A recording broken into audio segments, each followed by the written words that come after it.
Hey guys, bear with me. I have a little bit of a cold, so I'm sorry if I cough or sound sniffly, but I want to go ahead and get through our lectures for this week.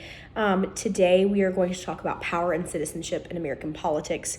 In your syllabus, I have listed some additional reading. This is to go along with the chapter that we're reading in your textbook. Because your textbook, you may have different versions of it. The chapter numbers or titles may be slightly changed, but they're the same thing. Just some versions vary on what they're calling the name of the chapter, but it'll make sense. It is probably chapter 2 that we're going through today, power and citizenship in American politics. We will have 2 lectures this week, one next week, and then your first quiz after our lecture next week. So I will give you more details on that as we get a little closer. But let's go ahead and dig in. Today we're talking about, as I said, American citizens and political culture. So American children really grow up hearing about America as this melting pot, right? This melting pot of cultures and ethnicities, but also we talk about preserving your own identity, or maybe it will be lost. It's important to understand where American citizens come from, what they bring with them, what your lives look like, how you spend your time and your money, what you believe, how you act on your beliefs. This is important in what you decide to fight for politically. There's statistics used for this purpose generally, and there's a large older population in America. This population demands money for pension and nursing homes, which competes with young families demanding better schools and health care for kids, or with college students who want cheaper education and better loans and have longer investments in the United States. How can a single government represent all of that? It's really hard to think about, right? Who is an American? Native-born people, naturalized citizens. So citizenship is more than the way a government should treat a resident. It's a legal status. Should you be able to lose your citizenship? Americans are usually born, not made. If you're born here, you're an American, even if your parents aren't. This is called jus soli, or the right of the soil. Likewise, according to jus sanguinis, the right of the blood, if you're born outside of the United States, but you're born to American citizens, you're an American citizen. You can be a dual citizen if your parents hold citizenship in another country. Requirements for citizenship as they affect people born outside the United States, though, frequently change over time. An immigrant is a citizen of one country who moves to another country to work or live. If they follow the proper channels, they may be able to become a naturalized citizen. And naturalization, of course, is the legal process for acquiring citizenship for someone who has not acquired it by birth. Most Americans are immigrants who have descended from immigrants. But ironically, we want stricter limits on who can come behind us. Most who come to the United States are not legal permanent residents. They're non-immigrants. Some arrive seeking asylum. They're political refugees. Asylum is protection or sanctuary from political persecution. And refugees, of course, are individuals who flee an area or country because of persecution on the basis of race, nationality, religion, group membership, or political opinion. Who can be considered a refugee is very much a political decision and can raise some security concerns. Legal permanent residents have rights and responsibilities here. Just like if we're visiting another country, we have legal protections. We have due process of law. We can't be discriminated against. But their rights are limited and they can't vote or decide to live here permanently without permission. All right, United States immigration policy. I worked for the House Representatives Committee on the Judiciary and handled immigration for a long time. And I have seen this really evolve, but yet not evolve. It's been something that has been a hot topic about, deciding what to do with immigration in our country for a long time, but yet it's stalled. It's constantly something that's talking about. Immigration law is made by Congress with the approval of the president. Of course, September 11th created security concerns about who may enter the country. They moved this out of the Department of Justice and created the USCIS under the new Department of Homeland Security. So, new being 20 years old now, but it is a newer department. So who do we decide to admit? No country can absorb everyone who wants a better or safer life. Who can be admitted is a political decision. Nativism is the belief that the needs of the citizen ought to be met before the needs of the immigrants. Nativism really took on a political force with President Trump, or when he was running for president in 2016. Jobs are the sort of scarce resource over which political battles are fought. If times are good and unemployment is low, newcomers who may want to do jobs we don't want are welcomed. But if the economy is in trouble, jobless Americans become bitter about immigration. Immigrants are large consumers typically of social services and community resources. Though they usually do pay taxes and serve through labor, some areas are still more burdened by social services to immigrants than others, and the issue becomes more sensitive there. Being part of the majority is a source of political power, and people want to fight for it. We usually want people who will do the jobs we don't want to do or can't do. Now immigrants typically do things like agricultural work. Americans don't usually want to do this type of work for these low wages. But we don't want them to be a burden on social services. Many border areas have problems with unregulated immigration. Communities can become swamped with often poor and unskilled residents. Kids need to be in school, so they're entitled to social services, which creates financial burdens. Many work kind of off the books, meaning they don't contribute to the tax base. Tax money is generally federal money and distributed around the census count, which immigrants aren't typically counted in. So it makes these communities really underfunded. But there are a lot of undocumented immigrants who do pay taxes and obey laws and things like that. A lot of them have children who are citizens and are well integrated into their communities, which makes it kind of hard to find and repatriate them. And even if they did, is that the best solution? Immigration law today. So when Obama was president, he took executive action after Congress failed to pass the DREAM Act, which would have allowed for alien minors to earn legal residency through higher education or military service. He sent this back to a lower court where it remains.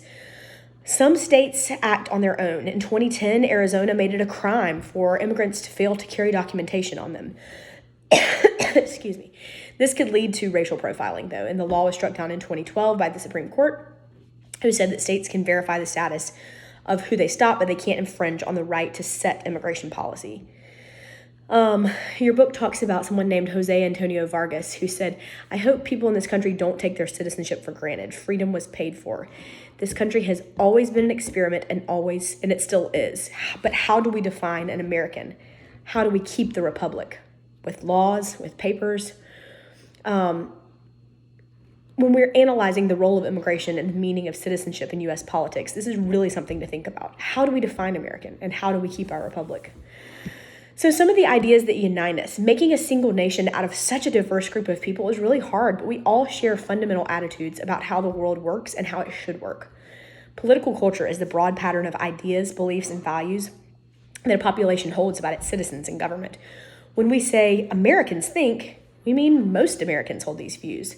It's a prescriptive statement about how things should be. We often take for granted our own common beliefs about how the world should work, so we're not even usually aware that we're doing it. We just think we're correct and everybody else is wrong. It's often easier to see our own political culture by contrasting it to another. When we think of procedural guarantees, these are our government assurances that the rules will work smoothly and treat everyone fairly, but there's not a promise of a particular outcome. That's a procedural guarantee. We think the government should guarantee a fair process, a free market to distribute goods, a majority rule to make decisions, a due process to determine guilt and innocence.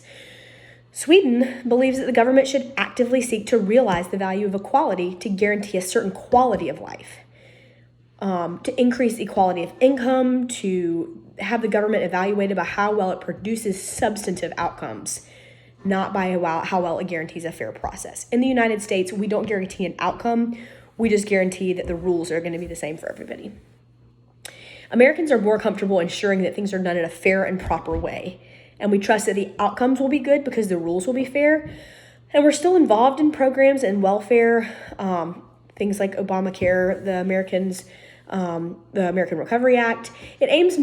We aim more here in America on teaching a man to fish, on getting folks on their feet so they can participate in the market rather than cleaning up slums or eliminating poverty. Individualism is the belief that what is good for society is based on what is good for individuals. Individuals are responsible for their own welfare. This contrasts with the collectivist point of view, which gives government or society some responsibility for individual welfare and holds that what is good for society may not be the same as what is good for the interests of an individual. Americans don't love paying taxes, though we often love giving privately. The collective interest is usually invoked in times of war or national crisis. Sweden, again, is usually more collective and has more of a substantive social policy because they have a sense of themselves as collective whole. To help one is to help all. They value solidarity, group identification, and unity that allows them to entertain policies we would never consider. For example, Sweden once used pension funds to help equalize the wages of workers, but Americans would totally say this violates their sense of individualism. But America is not wholly procedural and not wholly individualistic. The differences here are usually partisan and more prominent in the United States than other nations. The United States and Scandinavian countries are all capitalist democracies, and they all agree that individuals should make most decisions about their own lives, but Scandinavian countries have greater tolerance for some substantive economic policy than does the more procedural United States. We'll talk a lot this semester about procedural versus substantive, so it's something just to start thinking about and thinking about how America does things. Americans really put a high value on freedom. This is defined as freedom for the individual from restraint by the state. This is procedural. No unfair restrictions should be put in the way of you pursuing what you want, but it also doesn't guarantee that you're going to achieve these things. The Bill of Rights is a proof of America's commitment to procedural freedom. It guarantees basic civil liberties where government cannot interfere with individual action, like freedom of speech, expression, belief, the right of the press, the right to assemble. We also in America believe in in economic freedom. The freedom to participate in the marketplace, to get money and property and to do with it what we please. The government should protect our property and not take it away or regulate it too heavily. Equality. This is a value we cast more clearly in the procedural versus substantive terms. We guarantee equality of treatment, of access, of opportunity, but not of results. We have equal access to run the race, but maybe we don't all finish it in the same place. And sometimes we don't even all start it from the same place. Some of the core values in our country are, though, our political equality, one person, one vote, and equality before the law. These are our core values. But what are some ideas that divide us? There are differences over how much government control there should be in our lives. We have different ideologies, which are the sets of beliefs about politics and society that help people make sense of their world. These are based on normative prescriptions. It might seem clear to one person, but another person might think that it might seem clear to one person, but another person thinks that person's wrong.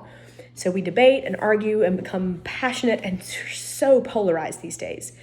But because we share a political culture, the United States' range of debate is relatively narrow. We don't have any successful communist or socialist parties here.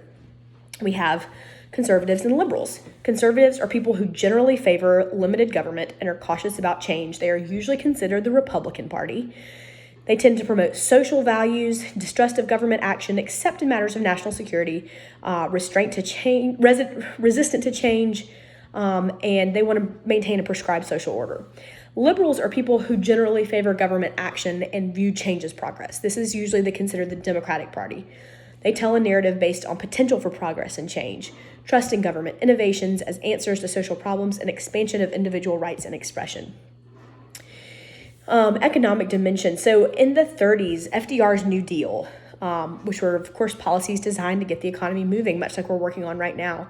This really set apart Republicans and Democrats on how much they can trust the government to regulate a market that showed it couldn't regulate itself. Conservatives think that a government should not have too much power and that it's not a competent economic actor. But liberals trust the government to regulate the economy, saying that unregulation causes poverty. In the 80s and 90s, people were meeting basic economic needs, and many identified as middle class, so they began to focus on things like morality and quality of life. How much should the government be involved in protecting individual rights and procedural guarantees of equality and due process? Or should the government be making more substantive judgments about how people live their lives? Conservatives, of course, tend to emphasize religion, reject abortion, promote traditional values, emphasize the American way. People should know their place in society, since there are alternative versions of social order. However, liberals, they want to preserve the environment, create a sense of a community based on equality, promote individual safety. There is a relationship between these dimensions. Economic liberals are those who favor an expanded government role in the economy, but limited role in the social order. Economic conservatives are those who favor a strictly procedural government role in the Economic conservatives are those who favor a strictly procedural government role in the economy and social order. Libertarians are those who favor a minimal government role in any sphere. Social liberals are those who fear greater control of the economy and the social order to bring about a greater equality and regulate the effects of progress. Communitarians, these are those who favor a strong substantive government role in the economy and the social order so their vision of a community of equals can be realized. And a social conservative, this is someone who endorses a limited government control of the economy, but considerable government intervention to realize traditional social order, and is maybe based on religious values and hierarchy rather than equality. Most of us fit somewhere in between all of these boxes. Of course, the Tea Party movement, named for the Boston Tea Party Rebellion in 1773, people were called the Tea Party Republicans. It's a pro-America agenda, but more conservative than most Republicans. It really shook up the party in 2010 and challenged those in office who didn't share their identity. Much as we're seeing the progressive caucus in the Democratic Party right now, the Tea Party caucus kind of did that to the Republican Party in 2010. They're kind of fringe groups and different parts of being a liberal or a conservative. Of course, social scientists are still trying to figure out the 2016 election, but they believe that when proper order and power hierarchy is threatened, physically or existentially, social conservatives can be attracted to an authoritarian narrative that seeks to secure the old order by excluding the perceived danger. That's an interesting thought when thinking about the 2016 election. One of the core values of Americans, though, of course, is democracy. It unites those that are born here and those who are new immigrants. We are united in our belief that we are a strong democracy. We are more democratic now than we were 200 years ago. Women, African Americans, 18-year-olds can vote, but voter turnout's low. Most Americans are apathetic towards politics, and even in 2018, when we had a really high turnout, only 60% of Americans voted. Do people think they're being heard in other groups, like an environmental group or a church? Or is this a true civic crisis? If we were in person right now, I would have you guys get in groups and think about these 3 questions. I'm not going to make you email them into me right now, but I want you to take out a piece of paper and write these down and think about them, because it is something really important to think about. This country has always been an experiment, and it still is. So think about these 3 questions. How do you define American? How do you maintain the republic? With laws, with paperwork? And what is the role of immigration and meaning of citizenship in United States politics? I'm going to say this one more time. And you don't have to email them to me. This is just something for you to think about that'll be good for you to think about throughout this class. But the first is, how do you define an American? The second is, how do you maintain the republic? With laws, with paperwork, how? And the third is, what is the role of immigration and meaning of citizenship in United States politics? All right, guys, I will be back later this week with politics of the American. I'll probably go ahead and post both of these, but you can watch these anytime later this week. With politics of the American founding, we'll have one more lecture on federalism in the United States Constitution, and then our first quiz. If you have any questions, please email me at my Gmail address, which I have posted a few times. I don't ever check the other email. I'm not really even sure how to, so please email me at my Gmail if you have any questions, and I look forward to hearing from you. Thank you.